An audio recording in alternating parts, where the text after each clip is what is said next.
Hello नमस्कार दोस्तों। आइए आज हम लोग लूसेंट से जीव विज्ञान स्टार्ट किए हैं और देखते हैं कि पॉइंट ऑफ व्यू से जितने भी क्वेश्चन बन सकता है वो सभी को हाइलाइटर से हाईलाइट कर दिए हैं। तो आइए स्टार्ट करते हैं।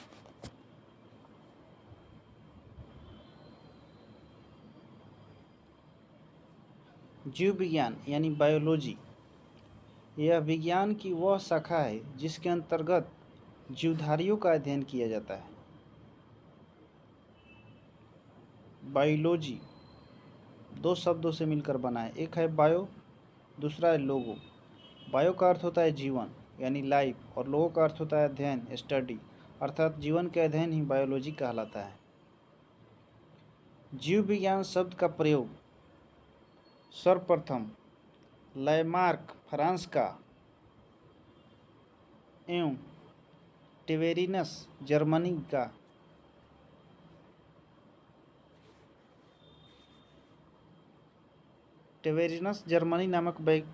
का नामक वैज्ञानिकों ने 1801 में किया था। जीव विज्ञान का शब्द का प्रयोग सर्वप्रथम लैमार्क फ्रांस का था और टिवेरिनस जर्मनी का, दोनों ने मिलकर किया था 1801 में। आइए नीचे। जीव विज्ञान का एक क्रमबद्ध ज्ञान के रूप में विकास प्रसिद्ध ग्रीक दार्शनिक अरस्तु, जिसे अरिस्टोटल भी कहा जाता था, इन्हीं के काल में हुआ। क्रमबद्ध के ज्ञान का विकास किसके काल में हुआ? अरस्तु या अरिस्टोटल के काल में। उन्होंने ही सर्वप्रथम पौधे एवं जंतुओं के जीवन के विभिन्न पक्षों के विषय में अपने विचार प्रकट किए। इसलिए अरस्तु को जीव विज्ञान का जनक, फादर ऑफ बायोलॉजी कहते हैं। इन्हें जंतु विज्ञान का जनक भी कहते हैं, यानी जीव विज्ञान और जंतु विज्ञान दोनों के जनक किनको कहते हैं? अरस्तु को। आइए कुछ शाखा और उनके अध्ययन के बारे में देखते हैं। जैसा कि मधुमक्खी पालन का अध्ययन एपीकल्चर है, रेशम कीट पालन के अध्ययन सेरिकल्चर, मत्स्य पालन के अध्ययन को पिसीकल्चर, कॉकों के अध्ययन माइकोलॉजी, शैवालों के अध्ययन फाइकोलॉजी, पुष्पों के अध्ययन एर्नेथोलॉजी, पुष्पों के अध्ययन एंथोलॉजी, फलों के अध्ययन पोमोलॉजी, पक्षियों के अध्ययन ऑर्निथोलॉजी, मछलियों के अध्ययन इकियोथोलॉजी, कीटों का अध्ययन एंटोमोलॉजी, वृक्ष एवं झाड़ियों का अध्ययन ड्रेंडोलॉजी, सर्पों के अध्ययन हाफियोलॉजी, छिपकलियों के अध्ययन सोरोलॉजी, काष्ठी पेड़ों का संवर्धन के अध्ययन सिल्वीकल्चर, उद्यान विज्ञान के अध्ययन को हॉर्टिकल्चर और फूलों की खेती को फ्लोरिकल्चर। नीचे आइए। पॉइंट नंबर 1, जीवधारियों का वर्गीकरण। अरस्तु द्वारा समस्त जीवों को दो समूहों में विभाजित किया गया है, एक है जंतु समूह और दूसरा वनस्पति समूह। लिनियस ने अपनी पुस्तक सिस्टेमा नेचर में संपूर्ण जीवधारियों को दो जगत, पादप जगत और जंतु जगत में विभाजित किया। अरस्तु भी दो जगत, जंतु व वनस्पति, लिनियस भी दो भागों में, पादप और जंतु जगत में।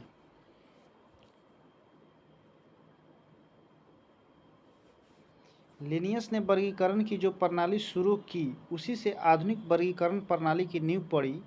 इसीलिए उन्हें आधुनिक वर्गीकरण का पिता, फादर ऑफ मॉडर्न टेक्सोनोमी कहते हैं। नेक्स्ट आइए। जीवधारियों का 5 जगत का वर्गीकरण, 5 किंगडम क्लासिफिकेशन ऑफ ऑर्गेनिज्म। परंपरागत द्विजगत वर्गीकरण का स्थान अंततः वाइटेकर द्वारा सन 1969 ईस्वी में प्रस्तावित 5 जगत प्रणाली ने ले लिया। इसके अनुसार समस्त जीवों को निम्नलिखित 5 जगत में वर्गीकृत किया गया। फर्स्ट है मोनेरा, सेकेंड है प्रोटिस्टा, थर्ड है पादप जगत, फोर्थ है कवक और 5 है जंतु जगत। आइए अब इसको विस्तार से देखते हैं। मोनेरा जगत। मोनेरा जगत क्या है? इस जगत के सभी प्राकृतिक जीव अर्थात साइनो बैक्टीरिया, जीवाणु तथा आर्की बैक्टीरिया सम्मिलित किए जाते हैं। तंतुमय जीवाणु भी इसी जगत के भाग है। यानी मोनेरा जगत में देखिएगा तो जीवाणु है, साइनो बैक्टीरिया है, आर्की बैक्टीरिया है और तंतुमय जीवाणु, ये सब मोनेरा वर्ग में आता है। उसके बाद है प्रोटिस्टा। इस जगत में विविध प्रकार के एकोष्कीय और प्रायः जलीय यूकैरियोटिक जीव सम्मिलित किए गए हैं। माने एकोष्कीय और प्रायः जलीय, जो एक कोशिकीय हो और जलीय हो, वो सम्मिलित किया गया है। पादप एवं जंतु के बीच स्थित यूग्लिना इसी जगत में आता है। पादप और जंतु के बीच का जो कड़ी होता है यूग्लिना, इसी जगत प्रोटिस्टा वर्ग में ही आता है। ये बार बार पूछा जाता है। यह दो प्रकार के जीवन पद्धति प्रदर्शित करता है। एक जो सूर्य के प्रकाश में स्वपोषित एवं दूसरा जो प्रकाश के अभाव में इतर पोषित। इसके अंतर्गत साधारणतः प्रोटोजोआ आता है। प्रोटोजोआ भी प्रोटिस्टे वर्ग के अंतर्गत आता है। तीसरा है पादप।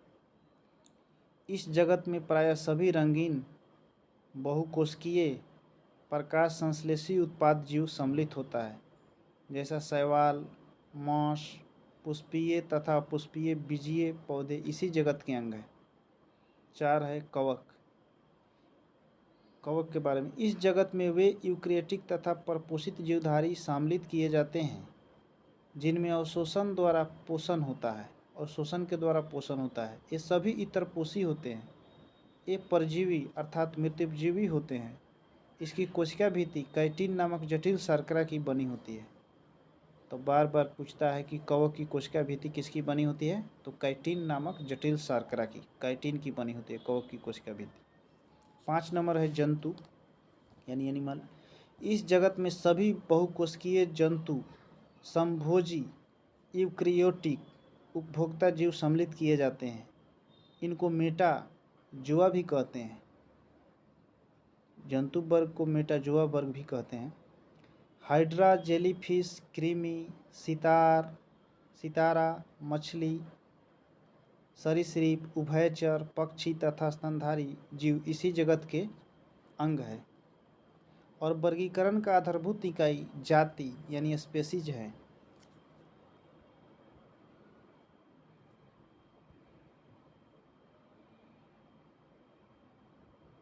आइए नेक्स्ट देखते हैं।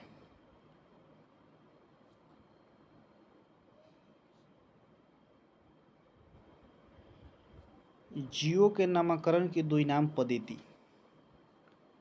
1753 ईस्वी में कैरोलस लिनियस नामक वैज्ञानिक, जिन्होंने वर्गीकी का जन्मदाता, फादर ऑफ टैक्सोनॉमी भी कहा जाता है, ने जीवों की द्विनाम पद्धति को प्रचलित किया। इस पद्धति के अनुसार प्रत्येक जीवधारी का नाम लैटिन भाषा के 2 शब्दों से मिलकर बनता है। पहला शब्द वंश का नाम यानी जेनरिक नेम तथा दूसरा शब्द जाति का नाम यानी स्पेसीज नेम कहलाता है। वंश तथा जाति नामों के बाद उस वर्गीकीविद यानी उस वैज्ञानिक का नाम लिखा जाता है जिसने सबसे पहले उस जाति को खोजा या जिसने इस जाति को सबसे पहले वर्तमान नाम प्रदान किया। जैसे मानव का वैज्ञानिक नाम होमो सेपियंस लिन है, यानी होमो सेपियंस लिन वास्तव में होमो उस वंश का नाम है जिसकी एक जाति सेपियंस है, और लिन वास्तव में लिनियस शब्द का संक्षिप्त रूप है। इसका अर्थ यह है कि सबसे पहले लिनियस ने इस जाति को होमो सेपियंस नाम से पुकारा। आइए देखते हैं कुछ जीवधारियों का वैज्ञानिक नाम। जैसा मनुष्य का होमो सेपियंस है, मेढक का राना टैगरीना है, बिल्ली का फिलिस डोमेस्टिका है। तो बिल्ली का डोमेस्टिका, डोमेस्टिक माने घरेलू होता है, तो घरेलू से बिल्ली हो जाएगा। कुत्ता का कैनिस फैमिलियर्स, फैमिलियर्स माने फैमिली के सदस्य जैसा कुत्ता रहता है तो कैनिस फैमिलियर्स हो जाएगा। गाय का बॉस इंडुकोस। मक्खी का हो जाएगा मुस्का डोमेस्टिका, इसमें भी डोमेस्टिका आ रहा है, मुस्का डोमेस्टिका। ये भी घरेलू में ही ज़्यादा मक्खी आपको देखने को मिलेगा। आम का है मैग्नेफिरा इंडिका, धान का है ओरेजा एस्टिवा, गेहूं का है ट्रिटिकम एस्टेटिम, मटर का है पिसम एस्टेटिम, चना का है साइसर एरियंटनम, सरसों का है ब्रासिका कंप्रेसेटिव। आइए अब देखते हैं